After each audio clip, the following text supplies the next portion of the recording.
പുതിയൊരു വീഡിയോയിലേക്ക് എല്ലാ കൂട്ടുകാർക്കും സ്വാഗതം. രാവിലത്തെ ചോറ് ബാക്കിയുണ്ടോ എങ്കിൽ നല്ല കിടിലൻ പൊറോട്ട ഉണ്ടാക്കാം. പെട്ടെന്ന് തന്നെ മാവൊന്നും കുഴച്ച് വെക്കുക ഒന്നും വേണ്ട.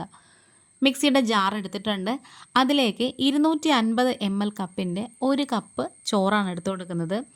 പിന്നെ ഒരൊറ്റ കാര്യം ശ്രദ്ധിച്ചാൽ മതി, നമ്മൾ ഇതേപോലെ പൊറോട്ടയൊക്കെ ഉണ്ടാക്കുമ്പോഴത്തേക്കും മട്ടേരി എടുക്കാതെ വെള്ള അരി തന്നെ എടുക്കാനൊന്ന് ശ്രദ്ധിക്കണേ. ഇനി ഇതിലേക്ക് നമുക്ക് ഒരു മുട്ട പൊട്ടിച്ചൊഴിച്ച് കൊടുക്കാം. അപ്പോൾ പുറത്തുനിന്ന് മുട്ടയൊക്കെ വാങ്ങിച്ചു കഴിഞ്ഞാൽ കഴുകിയിട്ട് വേണം നമ്മളിത് എടുക്കാനാണ്. ഫ്രിഡ്ജിൽ നിന്ന് നേരത്തെ ഒന്ന് പുറത്തെടുത്ത് വെച്ചിരുന്നാൽ കൊള്ളാം. ഇതിലേക്ക് ആവശ്യത്തിനുള്ള ഉപ്പും കൂടി ചേർത്ത് കൊടുത്തിട്ട് 1/4 കപ്പോളം വെള്ളവും കൂടി ചേർത്ത് കൊടുക്കാം. ഇനി ഇത് നന്നായിട്ട് അടിച്ചെടുക്കണം. നല്ല മയത്തിൽ നല്ല പേസ്റ്റ് രൂപത്തിൽ അരച്ചെടുക്കണേ. അതങ്ങനെ അരച്ച് മാറ്റി വെച്ചിട്ടുണ്ട്. ആ ഒരു സമയത്ത് ഞാനിത് കുഴയ്ക്കാൻ പാകത്തിന് വലിയൊരു ബേസിൻ എടുത്തിട്ടുണ്ട്. അതിലേക്ക് 250 ml കപ്പിൻ്റെ തന്നെ 2 കപ്പ് മൈദ ഇട്ട് കൊടുത്തു. നടുവിലൊരു കുഴി ഒഴിച്ചതിന് ശേഷം അതിലേക്ക് ഒരു 1/4 ടീസ്പൂൺ പഞ്ചസാര ചേർത്ത് കൊടുക്കാം. ഇനി നമ്മൾ നല്ല പേസ്റ്റ് രൂപത്തിൽ അടിച്ചു വെച്ചിട്ടുള്ള മുട്ടയുടെയും ചോറിൻ്റെയൊക്കെ ആ ഒരു കൂട്ടുണ്ടല്ലോ, ഇതിലേക്ക് അങ്ങ് ഒഴിച്ചു കൊടുക്കാമേ. ഇനി നല്ല സോഫ്റ്റ് ഡോ ആയിട്ടൊന്ന് കുഴച്ചെടുക്കണം. നമ്മൾ സാധാരണ പൊറോട്ട ഉണ്ടാക്കുന്ന പോലെയൊന്നും അല്ല, അതിനേക്കാളും കുറച്ചുകൂടി എളുപ്പമാണ് ഇത് ഉണ്ടാക്കാൻ.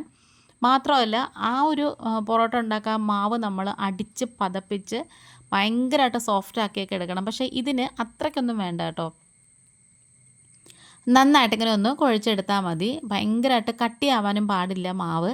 അതുപോലെ തന്നെ ഭയങ്കര ലൂസായിട്ടിരിക്കാനും പാടില്ല. ആ ഒരു കൺസിസ്റ്റൻസി നോക്കിയാൽ മതി. ഇനി നമ്മൾ 2 കപ്പ് മൈദയാണ് എടുത്തെങ്കിൽ നമുക്ക് കുഴച്ച് നോക്കുമ്പം കുറച്ച് വെള്ളം കൂടുതലുണ്ടെന്ന് തോന്നുന്നെങ്കിൽ അപ്പോൾ നമുക്ക് ആവശ്യത്തിന് മൈദ ഇട്ട് കൊടുത്തിട്ട് ഒരു പരുവത്തിൽ നമുക്ക് ആക്കിയെടുക്കാം. അപ്പോൾ ഞാനിങ്ങനെ കുറച്ചായിട്ട് പൊടികൾ ഇടയ്ക്കിടയ്ക്ക് ചേർത്ത് കൊടുത്തിട്ടുണ്ട്. ശരിക്കും പറഞ്ഞാൽ ഏകദേശം ഒരു 1/4 കപ്പ് മൈദയും കൂടി എക്സ്ട്രാ ചേർത്തിട്ടുണ്ടാവും. ഇനി നമുക്കിത് നന്നായിട്ട് ഇങ്ങനെ കുഴച്ച് പരുവപ്പെടുത്തി എടുക്കണം. ഇപ്പോൾ ഇത് കാണുമ്പോൾ തന്നെ നിങ്ങൾക്ക് മനസ്സിലായി കാണും, മാവ് ഒരുപാട് ലൂസല്ല, വെള്ളമയമൊന്നും ഒരുപാടായിട്ടൊന്നുമില്ല. ഇനി നമുക്ക് കയ്യിലേക്ക് കുറച്ച് ഏകദേശം ഒരു 1.5 ടീസ്പൂണോളമൊക്കെ വരും സൺഫ്ലവർ ഓയിൽ ഒന്ന് ഒഴിച്ചു കൊടുത്തതിന് ശേഷം ഒന്നും കൂടി മിക്സ് ചെയ്ത് കുഴച്ചിട്ട് ഇതുപോലെ ഒന്ന് സ്പ്രെഡ് ചെയ്ത് അങ്ങ് മാറ്റി വെച്ചിരുന്നാൽ മതി. ഇത് റെസ്റ്റ് ചെയ്യുന്നൊന്നുമില്ല. ഞാൻ ആ മിക്സിയുടെ ജാറ് കഴുകുന്ന ആ ഒരു സമയം മാത്രമേ ഉള്ളൂ. അതിരുന്ന് മുട്ടയൊക്കെ അടിച്ചതല്ലേ, വെറുതെ ഇരുന്ന് ഉണങ്ങി ഇതാവണ്ടെന്ന് വിചാരിച്ചിട്ട് അതൊന്ന് കഴുകിയെടുത്ത ആ ഒരു സമയമേ ഉള്ളൂ കേട്ടോ. ഒരുപാട് നേരമൊന്നും നമ്മൾ മറ്റേ പൊറോട്ട ഉണ്ടാക്കുന്നത് പോലെ ഒന്നും വെക്കേണ്ട. ഇനി നമുക്ക് അത് ഒന്നും കൂടി പരുവപ്പെടുത്തിയതിന് ശേഷം ഇതേപോലെ 3 ഭാഗങ്ങളായിട്ടൊന്ന് തിരിച്ച് വയ്ക്കാം. ഒരേ വലിപ്പത്തിലുള്ള 3 ഭാഗങ്ങളാണെങ്കിൽ അത്രയും നല്ലതാണ്. അല്ലാന്നുണ്ടെങ്കിലും കുഴപ്പമൊന്നുമില്ല. ഇതേപോലെ ഒരു 3 പോർഷനായിട്ട് നമുക്കൊന്ന് നന്നായിട്ടിങ്ങനെ ഒന്ന് ഒരു റൗണ്ട് ഷേപ്പിൽ ഇങ്ങനെ ആക്കി അങ്ങ് മാറ്റി വെച്ചേക്കണേ. ഇനി നമ്മൾ ചെയ്യാൻ പോകുന്നത് വളരെ സിമ്പിളായിട്ടുള്ള കാര്യങ്ങളാണ്. വീശി അടിക്കുകയും കാര്യങ്ങളൊന്നുമില്ല. ഇതേപോലെ തന്നെ നമ്മളിങ്ങനെ നിരത്തി മാറ്റി വെച്ചതിന് ശേഷം ഒന്നുകിൽ കൗണ്ടർ ടോപ്പിലോ അല്ലാന്നുണ്ടെങ്കിൽ വലിയ ചപ്പാത്തി കല്ലോ ചപ്പാത്തി പലകയോ ഉണ്ടെങ്കിൽ അതോ, അല്ലെങ്കിൽ ഞാനിപ്പം ഇതേപോലെ ചപ്പാത്തിയോ അല്ലെങ്കിൽ പൊറോട്ടയൊക്കെ പരത്തുന്നത് ഇതേപോലെ സ്റ്റീലിൻ്റെ ഒരു ചോപ്പർ ഉണ്ടല്ലോ, അതിലാണ് കേട്ടോ. നല്ല കംഫർട്ടാണ് ഇതിൽ നമ്മളെല്ലാം ചെയ്യാനായിട്ട്. ഇതിൽ നല്ല വിശാലമായിട്ട് നല്ല വലുതായിട്ട് നമുക്ക് പരത്തിയെടുക്കുകയും ചെയ്യാം. നന്നായിട്ട് നല്ല തിന്നായിട്ട് ഇങ്ങനെ പരത്തിയെടുക്കണം. നമ്മളിങ്ങനെ പരത്തും തോറും ഒട്ടിപ്പിടിക്കുന്നതെന്നൊക്കെ തോന്നുന്നെങ്കിൽ കുറച്ച് മാവ് ജസ്റ്റ് അതിൻ്റെ പുറത്തേക്ക് ഇങ്ങനെ ഇട്ട് കൊടുക്കാം. അങ്ങനെ അങ്ങ് ഒട്ടിപ്പിടിക്കത്തൊന്നുമില്ല കേട്ടോ. ഇതുപോലെ നല്ല നൈസായിട്ടൊന്ന് പരത്തിയെടുക്കണം. അത്രയേ ഉള്ളൂ ഇതിൻ്റെ ഒരു ബുദ്ധിമുട്ടുള്ള പണിയെന്ന് തോന്നുന്നത്. ഇത് കുഴപ്പമൊന്നുമില്ല, വലിയ ബുദ്ധിമുട്ടായിട്ടൊന്നും തോന്നുന്നില്ല കേട്ടോ. നമ്മൾ നൈസായിട്ട് ഇങ്ങനെ പരത്തി എടുത്ത് കഴിഞ്ഞാൽ ഇനി ഇതിൻ്റെ മുകളിലേക്ക് കുറച്ച് എണ്ണ ഒന്ന് കയ്യിലൊന്ന് സ്പ്രെഡ് ചെയ്തിട്ട് അത് നന്നായിട്ടൊന്ന് തൂത്ത് കൊടുക്കാം. ഇനി കൈകൊണ്ട് ആക്കണ്ടെന്നുണ്ടെങ്കിൽ നമ്മൾ ആ ബ്രഷ് ഉണ്ടല്ലോ, ഓയിൽ ബ്രഷ് വെച്ചിട്ട് ഇങ്ങനെ സ്പ്രെഡ് ചെയ്ത് കൊടുത്താലും മതി.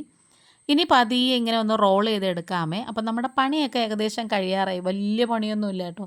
ഇനി ഇങ്ങനെ റോൾ ചെയ്ത് കഴിഞ്ഞിട്ട് നമുക്ക് ഇഷ്ടമുള്ള അത്രയും വലിപ്പത്തിൽ നമുക്കൊന്ന് മുറിച്ചെടുക്കാം. അപ്പം ഞാനിവിടെ കോയിൻ പൊറോട്ടയാണ് കേട്ടോ ചെയ്യാൻ ഉദ്ദേശിക്കുന്നത്. അത്രയ്ക്കും വലിപ്പമുള്ള പൊറോട്ടയൊന്നുമല്ല, അതുകൊണ്ട് തന്നെ ഞാൻ ഒത്തിരി വലുതായിട്ടൊന്നും മുറിച്ചെടുക്കുന്നില്ല. ചെറിയ ചെറിയ പീസായിട്ട് കട്ട് ചെയ്തെടുക്കുവാണേ.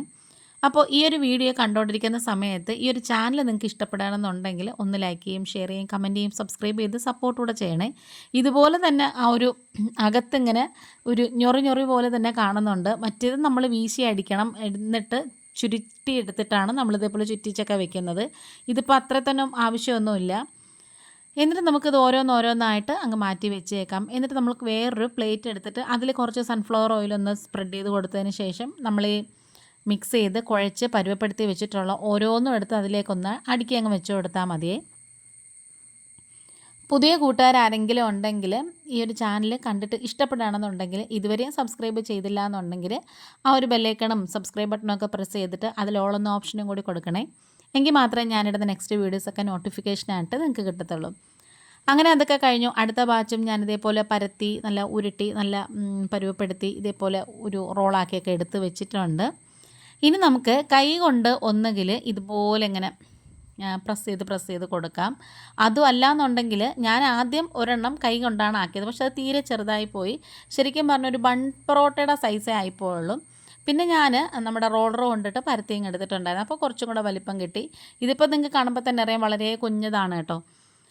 ഇനി ഇതിൻ്റെ മുകളിലേക്ക് കുറച്ച് സൺഫ്ലവർ ഓയിലൊന്ന് ഒഴിച്ചു കൊടുത്തതിന് ശേഷം തിരിച്ചും മറിച്ചും നമുക്ക് മുരിച്ചെടുത്താൽ മതി. എന്നിട്ട് നമ്മൾ സാധാരണ പൊറോട്ട അടിക്കുന്ന പോലെ അടിച്ചാൽ മതി കേട്ടോ. നല്ല ടേസ്റ്റാണ്. ഇതിപ്പോൾ ഞാൻ ബാക്കി വന്ന ചോറൊന്നും അല്ലായിരുന്നു, ഉച്ചയ്ക്ക് വെച്ചതിനകത്ത് നിന്ന് കുറച്ച് ചോറെടുത്ത് വെച്ചിട്ടുണ്ടായിരുന്നേ. അപ്പോൾ ചോറൊക്കെ ബാക്കി വരികയാണെന്നുണ്ടെങ്കിൽ നമുക്കിതേപോലെ രാത്രിത്തേക്ക് ഉണ്ടാക്കാൻ എടുക്കാം. നല്ല ടേസ്റ്റാണ്.